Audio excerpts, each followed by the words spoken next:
Good morning my dear students. आज मैं आपको क्लास 12 मैथ का लेसन 4.4 डिटरमिनेंट्स का क्वेश्चन नंबर 5 एक्सरसाइज का लेके आया हूं। इसमें क्या दिया है, find the inverse of each of the matrix 2 4 minus 2 3। ठीक है, हमारे मैट्रिक्स दिया हुआ है, क्या दिया हुआ है, ए बराबर हमारा क्या दिया हुआ है, 2 4 माइनस 2 और कितना दिया हुआ है, 3 दिया हुआ है। इतनी वैल्यू दी हुई। अब अपने को ए इनवर्स ज्ञात करना है। A inverse is equal to कितना होता है, 1 upon determinants A into adjoint A. ठीक है, इतना होता है। अब इस वैल्यू को हम अलग अलग ज्ञात करके इसमें रख लेंगे तो हमारा ए इनवर्स ज्ञात हो जाएगा। सबसे पहले इस वैल्यू का हम डिटर्मिनेंट्स ए ज्ञात करते हैं, तो हमारा मैट्रिक्स 2 4 माइनस 2 और 3 दिया हुआ है। अब इसका हम क्या ज्ञात करते हैं, हम इसका डिटर्मिनेंट्स ज्ञात करते हैं। तो डिटर्मिनेंट्स करने के लिए इसको आपको इस तरह से लिखना पड़ेगा। ठीक है, अब इसका मल्टीप्लाई कर देंगे तो 3 2 जा 6 हो जाएगा, ए प्लस 8 हो जाएगा, कितना हो जाएगा, 14 हो जाएगा। ठीक है, क्योंकि इसकी वैल्यू करेंगे तो प्लस होगा, इसका वैल्यू करेंगे तो माइनस होता है, तो माइनस माइनस प्लस हो जाएगा, हमारा 14 आ गया। ठीक है, हमारा determinants A is equal to कितना आ गया, हमारा 14 आ गया। ये हमारा 14 आ गया। अब यहां से देखिए, यहां से आपको ए ज्वाइंट ए ज्ञात करना है, ए ज्वाइंट ए ज्ञात करना है। इसके लिए हमारा क्या होता है सूत्र, ए 1 1 ए 1 2 ए 1 2 1 ए 2 2।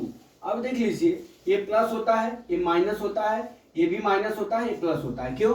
क्योंकि जहां पे ओड इवन नंबर होगा वहां पे प्लस होगा, जहां पे ओड नंबर होगा वहां पे माइनस होगा। आपको इस तरह से एड ज्वाइंट ए ज्ञात करना है। ठीक है, क्योंकि माइनर ज्ञात करेंगे तो फिर एड ज्वाइंट ए ज्ञात कोफैक्टर ज्ञात करने में आपको बहुत टाइम लग जाएगा, इसलिए आप डायरेक्ट ऐसे ही कोफैक्टर निकाल के वहां पे रख लेंगे। ठीक है, अब हम ये देख लीजिए, हमारा matrix A is equal to कितना दिया हुआ है, 2 4 और कितना दिया, माइनस 2 और 3 दिया है। ठीक, इतना दिया है। अब यहां से ए 1 1 ज्ञात करेंगे, ए 1 1 की वैल्यू प्लस होगी। ठीक है, प्लस लिख लिया। अब इसका देखिए 1 1 मतलब कितना हो गया, हमारा 3 हो गया, इज इक्वल टू हमारा 3 हो गया। ए 1 2 इज इक्वल टू, देखिए यहाँ 1 2 है तो यहाँ माइनस वैल्यू होगी। ठीक है, माइनस वैल्यू होगी। अब यहाँ पे हम क्या करते हैं, देखिए क्या है, 1 2 यहाँ पे कितना हो गया, 4 हो गया, इज इक्वल टू माइनस हमारा 4 हो गया। अब यहां से ज्ञात कर लेते हैं क्या, a21 ज्ञात करेंगे जब भी, तो हमारा क्या हो जाएगा, दूसरा रो पहला कॉलम, यहाँ पे माइनस वैल्यू होगी, ये ओड नंबर है। ठीक है, तो 3 यहाँ पे देख लीजिए 2 1, दूसरा रो ये कितना हो जाएगा, माइनस 2 हो गया, इज इक्वल टू कितना हो जाएगा, हमारा 2 हो गया।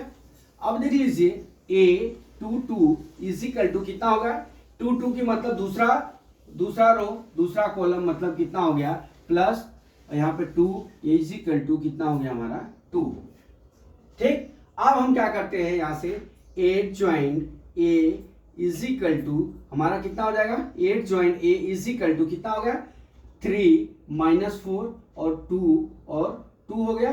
ठीक है, अब यहाँ से हम क्या ज्ञात करते हैं, ए इनवर्स ज्ञात करते हैं। ए इनवर्स ज्ञात करने के लिए देखिए, A inverse is equal to क्या होगा, 1 upon determinants A into eight joint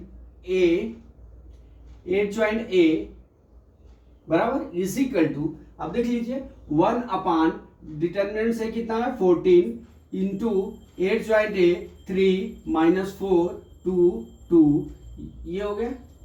अब A inverse is equal to कितना हो जाएगा, हमारा 1 अपान 14 3 माइनस 4 2 और 2, यही हमारा आंसर हो गया। ठीक है, तो माय डियर स्टूडेंट्स, मैं ये आपको बताना चाह रहा हूं, यहाँ पे जब भी आपको ये इनवर्स ज्ञात करना हो 2 इंटू 2 डिटर्मिनेंट्स का, तो आपको सबसे पहले फार्मूला लिख लेना है। इस फार्मूले से आपको सबसे पहले डिटर्मिनेंट्स ए ज्ञात करना है, चाहे वो 2 इंटू 2 का डिटर्मिनेंट्स हो, चाहे 3 का हो। तो हमने क्या किया, डिटर्मिनेंट्स यहाँ ज्ञात कर लिया। डिटर्मिनेंट्स ज्ञात करने के बाद हमने क्या किया, ए ज्वाइंट ए ज्ञात किया। ए ज्वाइंट ए ज्ञात करने के लिए आपको कोफैक्टर की जरूरत पड़ेगी, तो हमने कोफैक्टर भी निकाल के यहाँ आपको बता दिया, और कोफैक्टर निकाल के इस वैल्यू को ए ज्वाइंट ए ज्ञात कर लिया। अब ए ज्वाइंट ए ज्ञात हो गया, तो अब यहां से हम ए इनवर्स का फार्मूला लिखेंगे और यहाँ पे इन वैल्यूओं को क्या करेंगे, पुट कर देंगे, वही हमारा आंसर होगा। लेकिन माय डियर स्टूडेंट्स, ये करने के लिए आपको जो कोफैक्टर है ना, वो कोफैक्टर का आपको चिन्ह जो इंगित किया गया है वो आपको माइंड में होना चाहिए कि हमारा जब क्या होता है, ओड नंबर होता है, ओड नंबर होता है तो माइनस वैल्यू होती है, और इवन नंबर होता है तो हमारा क्या होता है, प्लस वैल्यू होती है। इसका कहने का मतलब ओड नंबर मतलब जैसे 1 2 हुआ, 2 1 हुआ, इस तरह से ओड नंबर होगा तो हमारा माइनस वैल्यू होगा, और इवन 1 1 2 2 इस तरह से वैल्यू होगी तो हमारी क्या हो जाएगी, प्लस हो जाएगी। और ये ध्यान रखेंगे तो हमारा कोफैक्टर भी गलत नहीं होगा, अच्छे से प्लस माइनस निकल जाएगा, और रखेंगे तो हमारा आंसर सही हो जाएगा। तो माय डियर स्टूडेंट्स, मैं आशा करता हूं कि ये न्यूमेरिकल आपको समझ में आ गया होगा। अगला न्यूमेरिकल कल फिर लेके आता हूं। जय मां सरस्वती, जय भारत माता, जय जवान, जय किसान।